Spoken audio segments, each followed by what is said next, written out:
Hola, espero que se encuentren muy bien. El día de hoy vamos a hablar acerca del sistema de referencia de Frenet. Entonces, para ello, pues previamente ya estuvimos introduciendo algunos conceptos que son el de una curva, tanto en el plano como en el espacio, la reparametrización de una curva y particularmente la reparametrización por longitud de arco de una curva. Entonces, para ello, pues consideremos a una curva definida por una función alfa que va a tomar valores en un intervalo abierto i de números reales y nos va a devolver vectores en el espacio, ¿no? Entonces, ¿qué condiciones le vamos a imponer a esta curva? Pues que al menos sea de clase C2, es decir, que tenga segunda derivada y que esta segunda derivada sea continua y que en particular la primera derivada no se anule, es decir, para todos los valores donde está definida la curva, su derivada no es el vector cero. Ahora, considerando esto, pues podemos definir al vector unitario tangente a la curva alfa, pues como su nombre lo menciona, como la derivada normalizada, es decir, el vector tangente t, pues lo vamos a definir como alfa prima de t dividido por la norma de alfa prima de t. Con esto lo que estamos garantizando, pues es que tenemos un vector unitario, el cual está bien definido porque estamos suponiendo que la derivada nunca es cero, ¿no? Este vector t va a definir un campo vectorial, el cual vamos a llamar el campo vectorial tangente unitario en alfa. Esto de un campo vectorial, recordemos que pues, simplemente va a ser una función que va a ir que va de varias variables, ¿no? Es decir, para cada valor de t, pues estamos obteniendo un vector tangente unitario y pues este está formando un campo vectorial. Ahora, una vez que tenemos definido al vector tangente t, y si consideramos la reparametrización por longitud de arco, es decir, S de t, que está dada como esta integral, que no es otra cosa que la integral de una integral real que va de t0 hacia t, es decir, fijamos un punto y vamos a medir la longitud de arco hasta un punto móvil P, ¿no?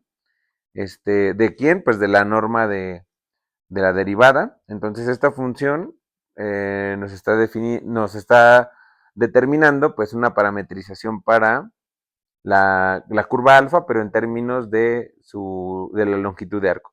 Entonces habíamos visto previamente que al utilizar la regla de la cadena y también el teorema fundamental del cálculo, pues la derivada de esta función S, es decir, la alfa prima de S, cuando yo considero alfa prima de S, que es simplemente la derivada de la curva, pero ya o pensada con el parámetro de longitud de arco o reparametrizada, pues simplemente es alfa prima de t entre su norma, ¿no? Que por definición, pues ese es el vector tangente t.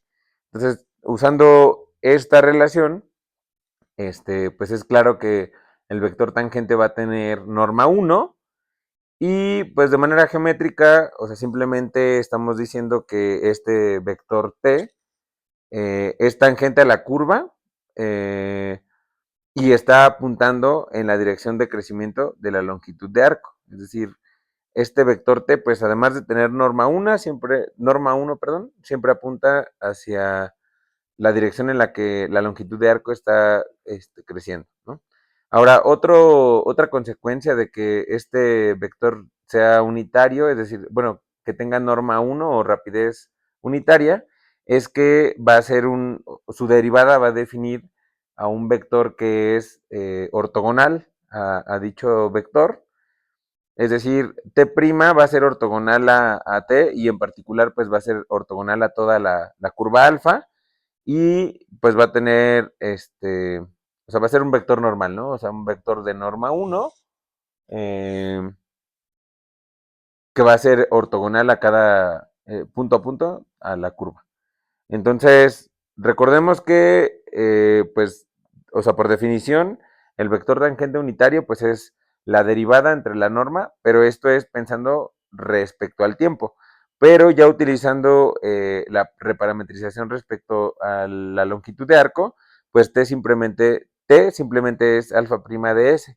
Por lo que cuando yo hablo de la derivada de t respecto de s, pues estaría pensando en la segunda derivada de la curva, reparametrizada, ¿no? Lo anterior lo que nos dice es que, pues precisamente esta derivada del vector tangente unitario nos está diciendo la forma en que alfa da vueltas en R3, por lo que este t' o este vector derivada del vector unitario tangente, pues está definiendo un campo que llamamos el campo de curvatura de alfa. Ahora, utilizando lo anterior, pues podemos definir a una función que se va a llamar la función curvatura de la curva alfa en un punto alfa de S, y la cual va a estar dada simplemente como la norma de la derivada del vector unitario tangente, pero respecto a la parametrización por longitud de arco. Ahora, utilizando aquí la regla de la cadena, pues lo que podemos establecer es, bueno, la regla de la cadena y también el teorema de la función inversa, dado que estamos pensando que esta parametrización por longitud de arco me permite escribir a t en términos de s, pues esta derivada respecto a la longitud de arco, pues lo que me hace es, por la regla de la cadena, poder escribir como la derivada del vector unitario tangente, pero respecto al tiempo, multiplicado por la derivada de esta t, que va a ser una función de s, respecto de s, ¿no? Ahora, utilizando el teorema de la función inversa, pues sabemos que de manera local, esta derivada, pues simplemente es 1 entre, o sea, existe, y la derivada, pues es 1 entre la derivada de la función s respecto de t, es decir, la, no, la derivada del arco o la parametrización por el arco, la longitud de arco, perdón.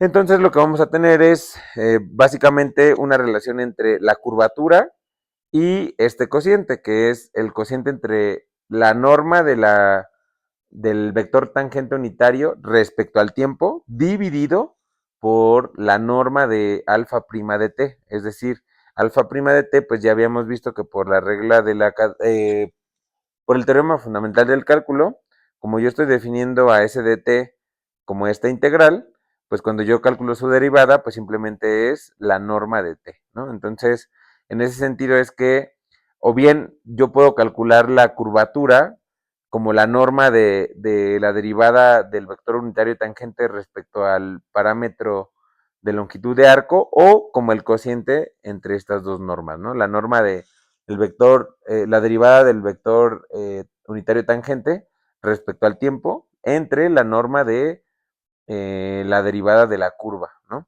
Y esta está bien definida porque, por hipótesis, pues estamos considerando que la derivada nunca se anula, por lo que la norma de esa derivada, pues es estrictamente positiva, ¿no?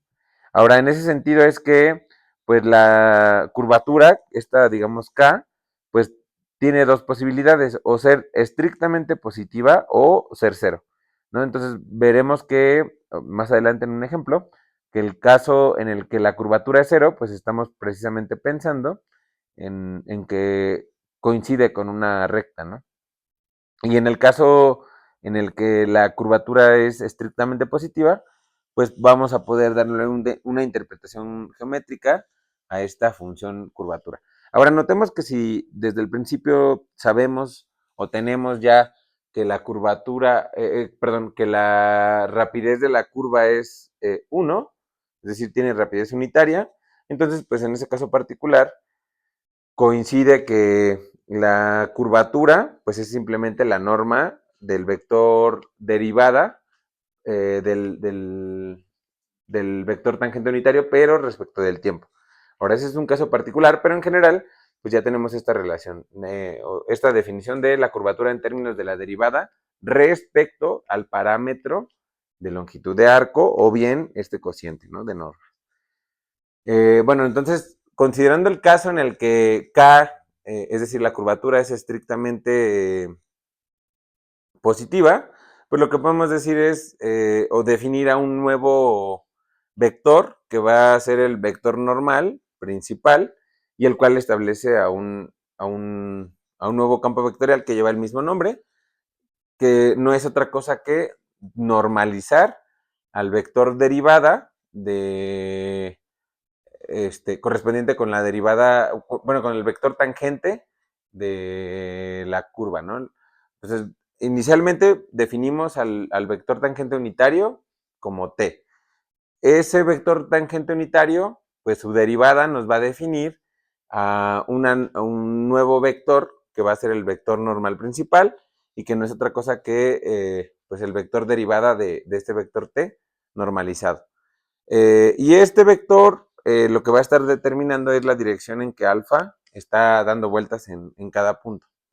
Ahora, de nuevo con un argumento similar al anterior, pues podemos decir que la derivada del vector unitario tangente respecto de la parametrización por longitud de arco, pues se puede ver como el cociente entre t' de t y la derivada, bueno, la norma de la derivada de la curva. Entonces, ¿esto por qué es importante?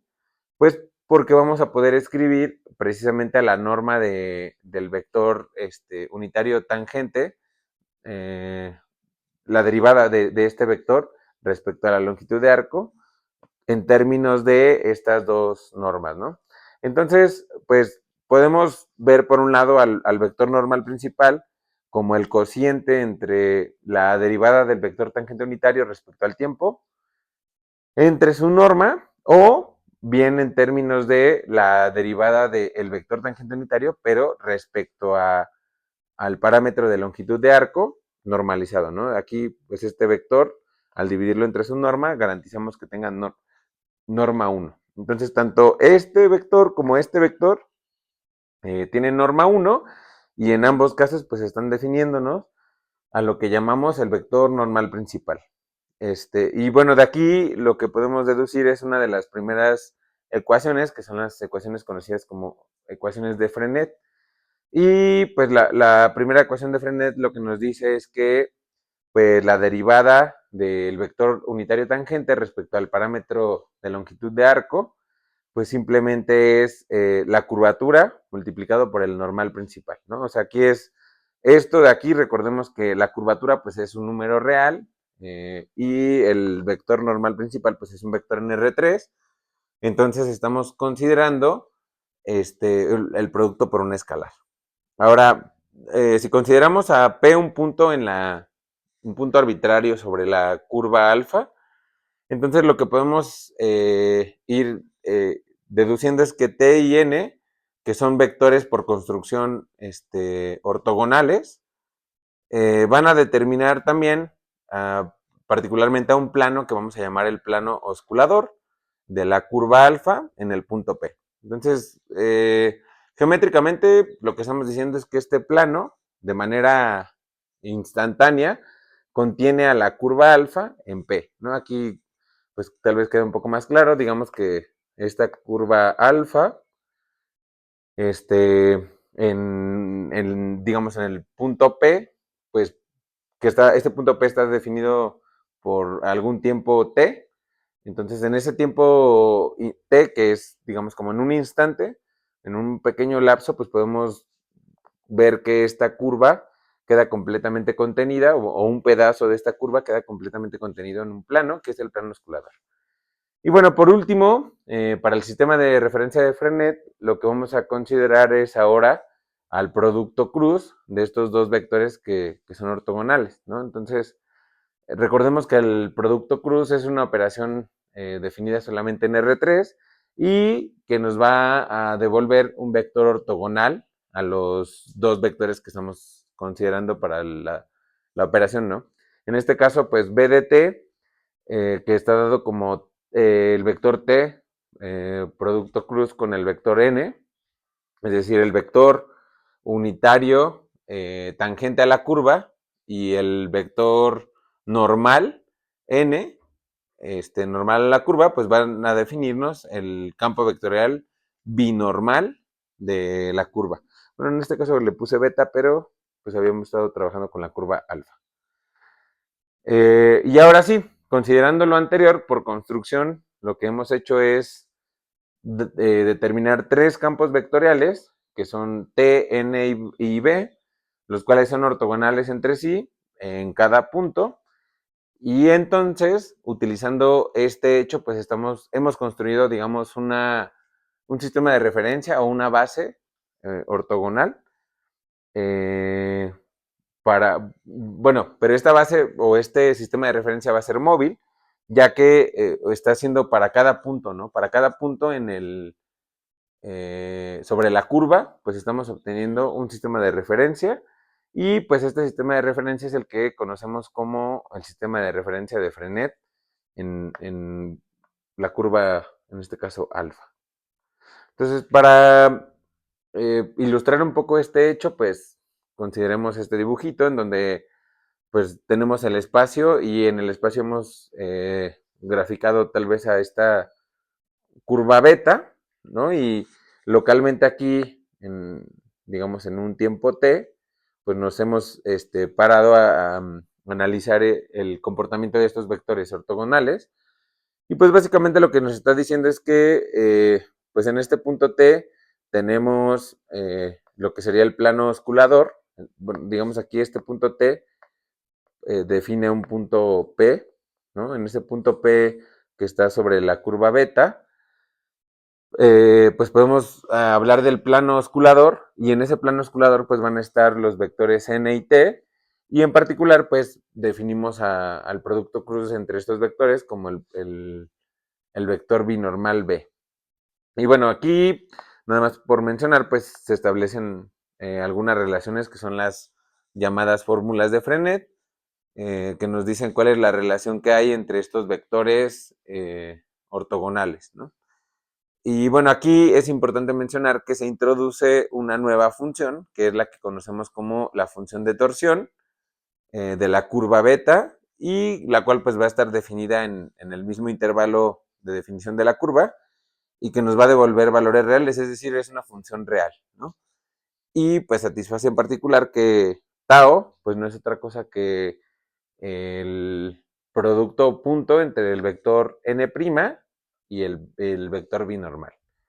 Ahora, de manera geométrica, pues podemos dar una interpretación de tanto la curvatura como la torsión de una curva. Entonces, particularmente la curvatura, que digo, yo he estado mencionando que es el vector, bueno, la función k, pero bueno, más bien es una letra griega, ¿no? Pero bueno, para nuestro caso, la curvatura lo que nos dice es que podemos decir qué tanto dista una curva de ser una línea recta, ¿no? O sea, cuando en el caso extremo en el que la curvatura es cero, pues básicamente estamos trabajando con una línea recta. Y cuando es estrictamente positiva, pues nos dice qué tanto se aleja o se acerca una curva para hacer una línea recta, ¿no? Ahora, por definición, pues esta cantidad no puede ser negativa. Recordemos que está dada como la norma de un vector. Entonces esta cantidad o es cero o es estrictamente positiva. Mientras que la torsión, que es esta letra tau, pues nos dice qué tanto una curva puede ser plana, ¿no? Es decir, cuando pensamos en una curva plana, decimos que es plana porque está completamente contenida en un plano, perdón. Entonces, cuando la torsión es cero, pues lo que tenemos es que la curva es completamente plana y cuando la torsión no es positiva o negativa, pues nos está diciendo qué tanto pues está vista esta curva para estar en un plano, ¿no? Bueno, a diferencia de la curvatura, pues la torsión sí puede ser positiva o negativa. Y aquí hay como una convención, ¿no? ¿Qué nos dice este signo más o menos de la torsión? Y pues tiene que ver con cómo interpretamos esto de la mencionada regla de la mano derecha, ¿no? Es decir, si yo pienso como en una curva, la cual puedo decir que se envuelve alrededor del pulgar de la mano derecha, en sentido, digamos, positivo, que sería el sentido antihorario, perdón. O bien, si el pulgar apunta hacia abajo, el pulgar derecho y la curva se envuelve alrededor del pulgar en sentido horario, pues ya es que se establece como cuándo es la curvatura, la torsión, perdón, positiva o negativa, ¿no? Pero bueno, en ese sentido nada más es más una convención. Finalmente, lo importante del concepto de la torsión es que nos dice qué tanto dista una curva de estar completamente contenida en un plano. Y de hecho, esto se establece en un teorema, que básicamente el teorema nos dice que una curva con rapidez unitaria es plana, si solo si pues la torsión es cero, ¿no? Y bueno, para pues poder enfatizar mucho en estos conceptos y sobre todo entender el sistema de Frenet, pues veamos algunos ejemplos. Entonces, el primer ejemplo, que es el que de manera geométrica esperaríamos que sea así, es qué pasa cuando analizamos a una línea recta en el espacio.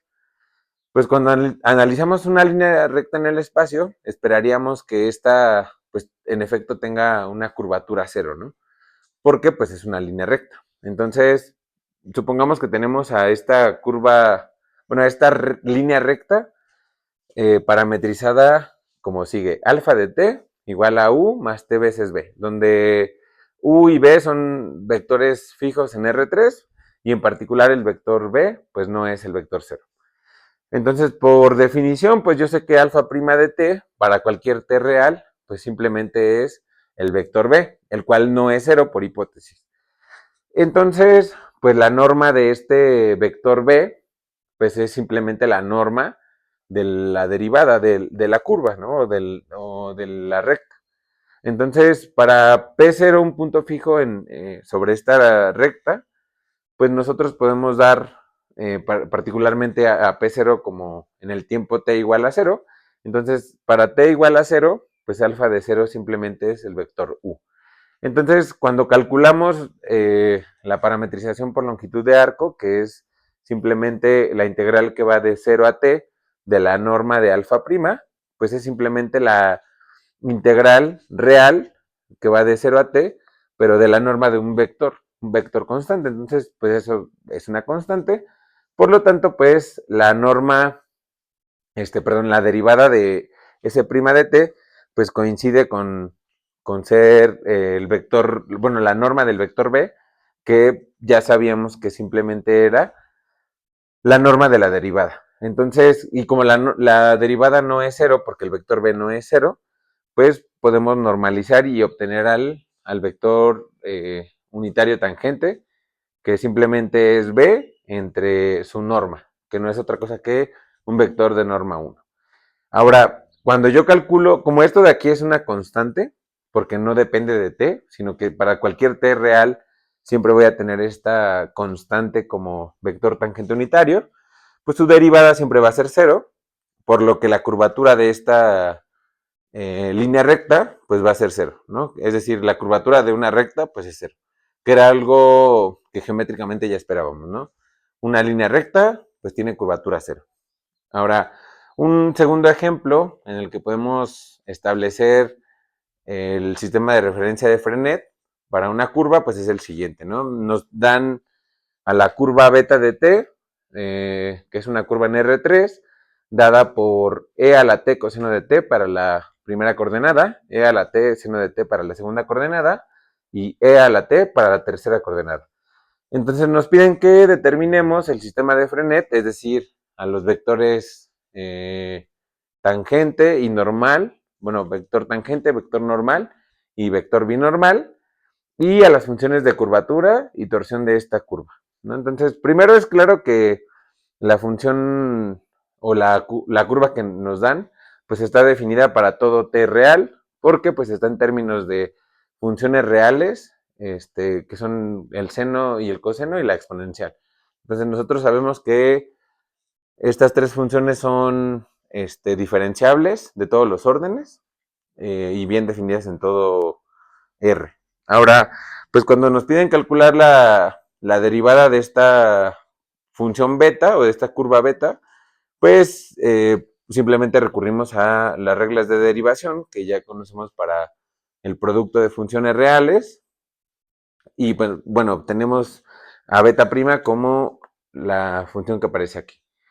Entonces, cuando yo quiero hablar de la norma de beta prima de t, pues para no estar arrastrando con la raíz cuadrada, pues voy a elevar al cuadrado, entonces tengo que efectuar la suma de cada una de las coordenadas al cuadrado, ¿no? Entonces, la primera coordenada al cuadrado es este término, la segunda coordenada al cuadrado es este término, y la tercera coordenada al cuadrado es este término.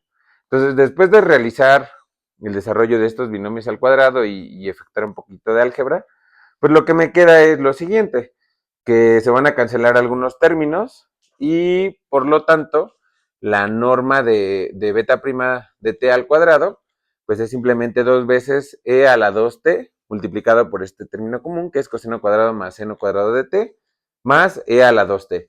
Pero ya sabemos que esta identidad trigonométrica, bueno, por identidades trigonométricas eso solamente vale 1, así que estamos sumando 2 veces e a la 2t con una vez e a la 2t, pues lo cual nos dice que la norma al cuadrado de beta prima de t, pues es simplemente 3 veces e a la 2t. Pero cuando sacamos entonces la raíz cuadrada, pues la raíz cuadrada de esta norma, pues simplemente me queda la raíz cuadrada de 3 por e a la t. Aquí pues estamos usando el hecho de que la exponencial es una cantidad no negativa, ¿no? Bueno, en ese sentido, pues ya podemos ir estableciendo algunos de los primeros elementos del sistema de referencia de Frenet. El primero, pues va a ser el vector unitario tangente, que por definición, pues nada más es la derivada de la curva normalizada, ¿no? Es decir, la derivada entre su norma. Y bueno, al hacer esta operación, pues obtenemos precisamente al vector unitario tangente, que es el que aparece por aquí. Ahora, para poder obtener al vector normal, pues vamos a tener que derivar. Entonces, derivando respecto del tiempo, tenemos que t' de t, pues es este vector que aparece por aquí, ¿no? Simplemente estamos derivando entrada a entrada, a las funciones coordenadas, ¿no? Entonces, la derivada de esta función es esta, la derivada de esta coordenada es esta, y la derivada de esta constante, pues es 0. Y bueno, una vez que tenemos ya al vector derivada del vector tangente unitario, pues podemos calcular su norma. Entonces, de nuevo, para no estar arrastrando con la raíz cuadrada, pues simplemente voy a considerar a la norma de t' de t al cuadrado. Entonces, después de hacer un poco de álgebra, lo que nos resulta es que este vector pues va a tener norma al cuadrado igual a 2/3, por lo que pues la norma de t' de t simplemente es la raíz cuadrada de 2 entre la raíz cuadrada de 3. Y bueno, por definición sabemos que el vector normal a la curva, pues es simplemente el vector derivada del vector unitario tangente normalizado, es decir, la derivada de t' de t sobre la derivada, sobre la norma de dicha derivada, ¿no? Entonces, una vez que hacemos de nuevo un poco de álgebra, pues podemos ver que el vector normal a la curva, en este caso beta, pues simplemente es el vector que aparece aquí.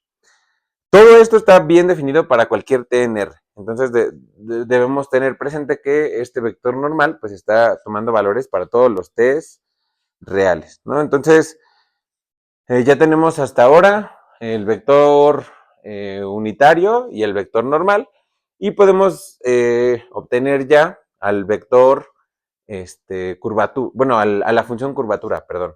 Recordemos que por definición la función curvatura no es otra cosa que la norma del vector unitario tangente, bueno, de la derivada del vector unitario tangente respecto de la longitud de curva, pero, bueno, de arco. Pero ya habíamos visto previamente que la norma de la derivada del vector unitario tangente respecto a la parametrización por longitud de arco, pues no es otra cosa que el cociente entre la norma de t' de t entre la norma de beta prima de t. Entonces ya hemos calculado previamente ambas normas, por lo que al hacer el cociente nos queda que la función curvatura no es otra cosa que la raíz de 2 entre 3 por e a la t, ¿no? Entonces, de nuevo, esta función está bien definida para todo TNR, desde que e a la t es distinto de 0 para cualquier t real, ¿no? Entonces, pues ya tenemos hasta ahora el vector tangente unitario, el vector normal y la función curvatura. Luego, para el sistema de referencia nos faltaría calcular al vector binormal, que está dado como el producto cruz entre el vector unitario tangente y el vector normal, ¿no? Entonces, pues efectuamos el producto cruz por definición. Entonces, pues simplemente es hacer el determinante de estos vectores, ¿no? Entonces, aquí tal vez es un poco de abuso de notación porque estoy usando a los canónicos, pero bueno, solamente es para poder efectuar el determinante de esta matriz. Entonces, una vez que efectuamos el determinante de esta matriz, pues lo que nos queda es lo siguiente, ¿no? Ahora, una vez que hacemos un poco de manipulación algebraica, pues podemos obtener que el vector binormal, pues simplemente es este vector que aparece por acá. Aquí lo que hemos utilizado es que, de nuevo, cuando efectuamos las operaciones algebraicas, pues al utilizar identidades trigonométricas, pues hay algunos términos que simplemente son uno, ¿no? Por lo tanto, utilizando lo anterior, ya tenemos que el vector binormal, pues es simplemente la expresión que aparece aquí, que es un vector en R3. Entonces, lo anterior pues está bien definido para todo t real. Y bueno, considerando las ecuaciones de Frenet, que sabíamos que hay una relación entre estos vectores ortogonales que construimos, pues es que la derivada del vector binormal respecto de la parametrización por longitud de arco, pues no es otra cosa que menos la función torsión por el vector normal, ¿no? Aquí recordemos que pues este vector, bueno, esta función torsión es una función real, por lo que aquí lo que estamos haciendo es efectuar el producto por un escalar, ¿no? Para cada t. Ahora, de nuevo utilizando la regla de la cadena, pues sabemos que la derivada de este vector respecto de la longitud de arco, pues no es otra cosa que la derivada de dicho vector b respecto del tiempo multiplicado por la derivada de t respecto de s, pero de nuevo utilizando la función,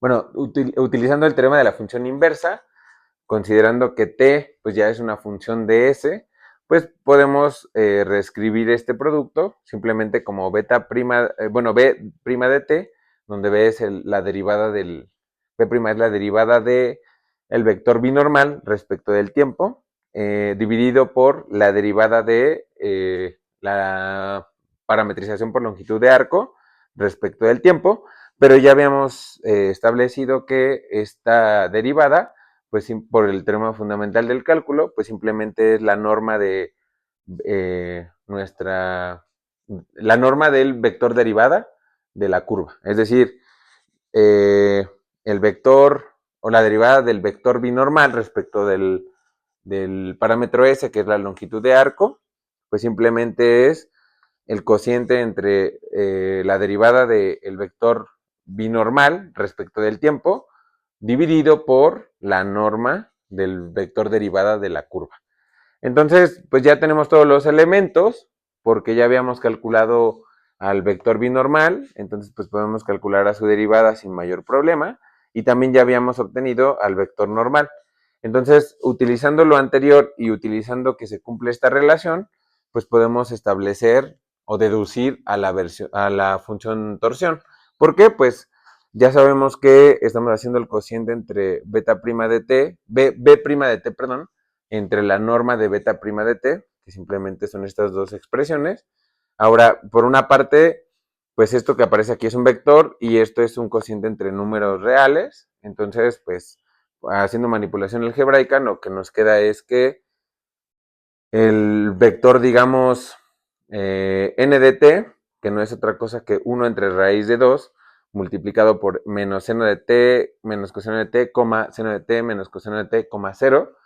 Este de aquí, pues es el vector n de t, y está afectado o multiplicado por este factor que es -1 entre 3 a la entre -1 entre 3 por e a la t. Pero entonces, pues esta cantidad que aparece aquí, menos, bueno, aquí es este signo menos, es el de la operación. Recordemos que la función torsión, pues es una función real. Entonces, de aquí, pues ya estamos utilizando pues esta relación, ¿no? Que es esta ecuación del sistema de Frenet que vincula a la derivada del vector binormal respecto a la parametrización por longitud de arco con la función torsión y el vector normal, ¿no? Entonces, pues de esta, digamos, esta ecuación que aparece aquí, pues deducimos que 1 entre 3 por e a la t, pues es simplemente la función torsión. Entonces, bueno, con este ejemplo estamos estableciendo el sistema de Frenet para, para nuestra curva dada, así como su función de curvatura y su función torsión. Pues nada, espero que estos ejemplos sirvan para eh, entender mejor lo que es el sistema de referencias de Frenet y pues lo que es la interpretación geométrica tanto de la función curvatura y la función torsión. Saludos.